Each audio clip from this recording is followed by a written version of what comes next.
Somewhere in the United States, a tree falls and an enrollee is painfully injured or perhaps killed. Immediately, a report goes to Washington by telephone, wire, or radio. After the accident has been investigated, a study is made of all the evidence on the case so that regulations can be drawn up that will help prevent similar suffering. The records are carefully filed and studied constantly. These studies show that 17% of all accidents are caused by falling objects, 18% by handling objects, 22% by falls of persons, and 30%, nearly one-third, by hand tools. Further study shows that either carelessness or bad judgment or poor supervision is responsible for every injury.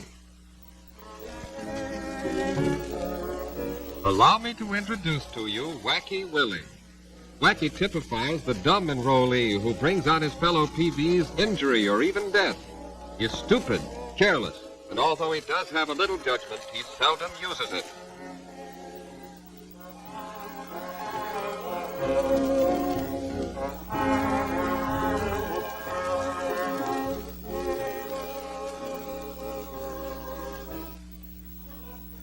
We are going to reenact for you some common accidents that have happened in the past.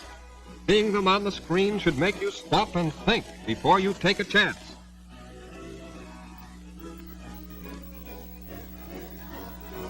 Nearly one-third of all accidents in the CCC involve hand tools. In cleanup, timber stand improvement, and right-of-way clearing, we use the axe, saw, wedge, maul, and brush hook. Every one of these tools is used in doing woods work. Every one of these snags is brought down with these tools. Snag felling itself affords many chances for accident. Snags may be sound, but they are more likely to be rotten or punky. Many snags are brittle and will fly apart even while they're being cut. Many of them will appear sound and test sound, but will have a punky core that has no strength, and the tree will break when you least expect it. Like this one, with 14 inches of punk between the two saw cuts. Size alone is not the basis for judging hazards. Big trees and big snags are dangerous in themselves, but hand tools are dangerous whether the trees are large or small.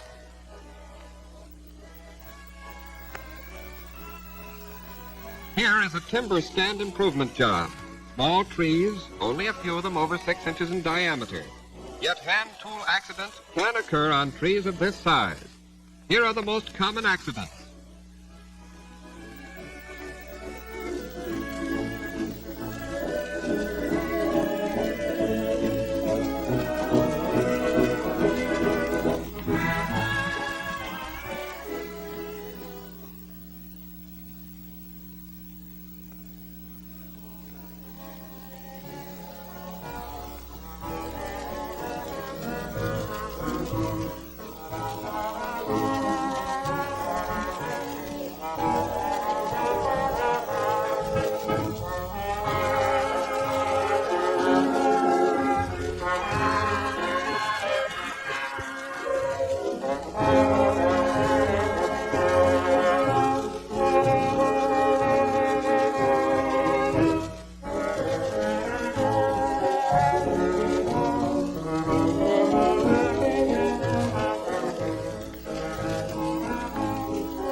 Now watch Wacky Willie at his best. This was an unusual accident, and one that shows just how stupid a man can be. You will notice that Wacky is straddling a small sapling that has been carried down by the tree he is working on. And he cut the sapling off.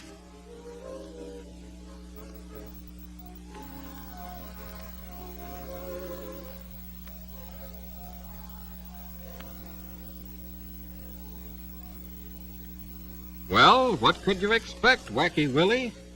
He'll know better the next time, but show us where a sprung sapling should be cut.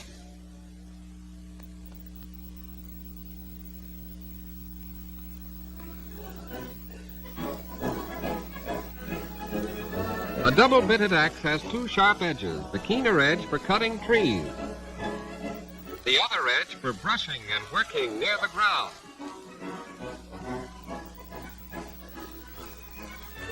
A pole axe has only one sharp edge and must be sharpened more frequently, but it is safer in unskilled hands. There's There's a safe way to carry tools in the woods, but this isn't it.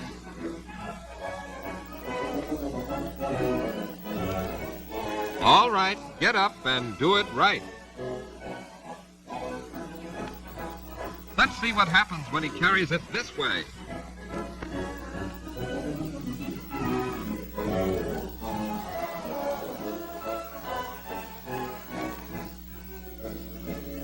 Here comes Wacky again.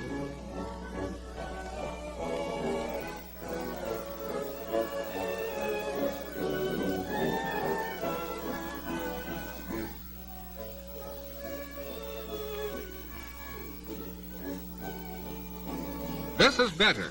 If he falls, the saw will be thrown away from the body.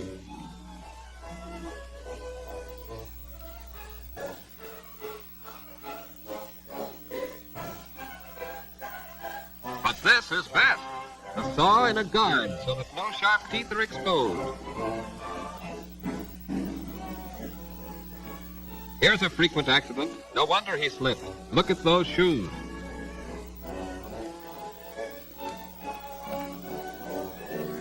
This smart aleck thinks he looks snappy, but you could break a leg if the buckles get tangled. There's no excuse for unlaced shoes. They're not only sloppy, but dangerous.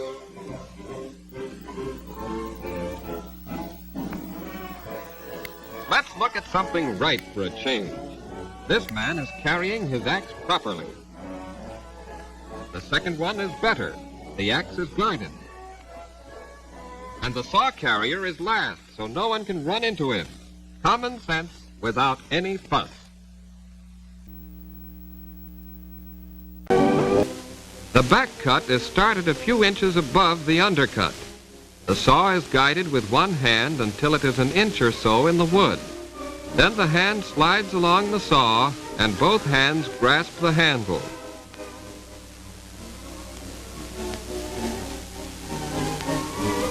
Notice the free swing that pulls the saw through each time with as little effort as is needed. Each man pulls the saw to him and lets it ride free on the return stroke. Good footing is very important.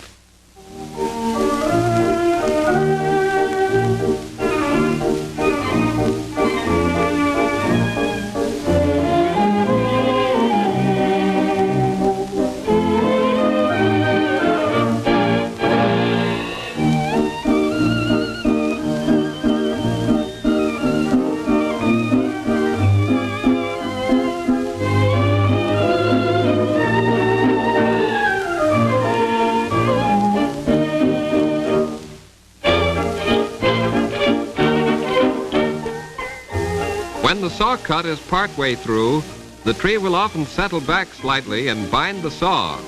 A wedge is inserted in the kerf and a few taps of the maul will lift the tree so the sawing can go on. It may be necessary to drive the wedge several times before you are finished.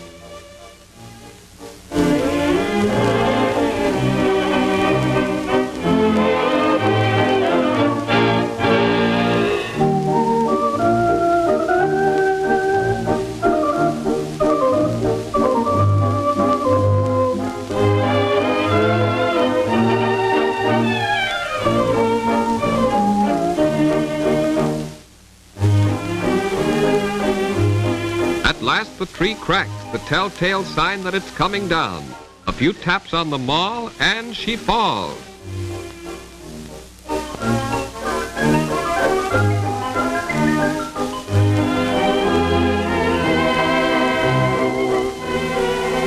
It is often necessary to remove the saw from the kerf before wedging a tree over. This is desirable when a tree is to be thrown in a direction contrary to its natural lean.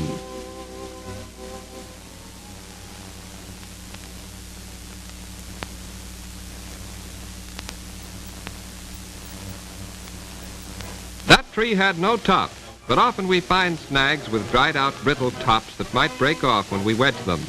This means that a sharp lookout must be kept.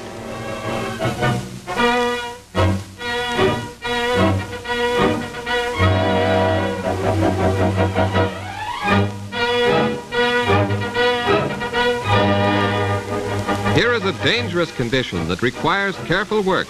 Keep your eyes peeled for falling limbs and watch out for flying pieces when she goes down. Occasionally, a tree falls into another one and gets hung up. Several enrollees have been killed by climbing up to free the tangle. The right way to get the hung tree down is to break it down with another one.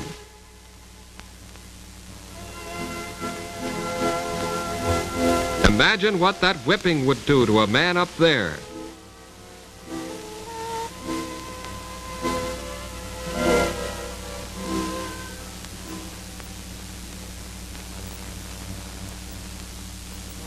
What could we have done wrong? Plenty. Not brushing out. Remember what we said about pulling the saw? Here's what happens when you push. There's an old saying, if you're going to ride, don't let your feet drag. Careless footing.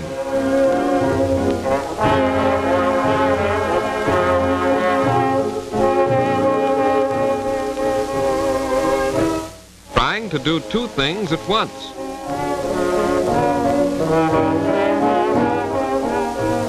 Glancing axes are always bad.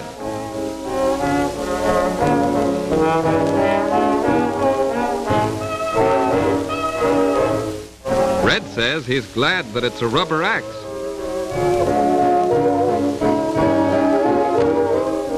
Careless footing again.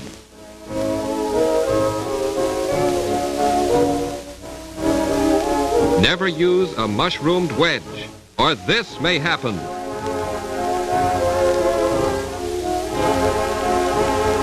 Remember what causes accidents to enrollees? Falling objects, handling objects, falls of persons, hand tools. These cause 9 out of every 10 injuries. For the careful workman using common sense, Wood's work is interesting and safe.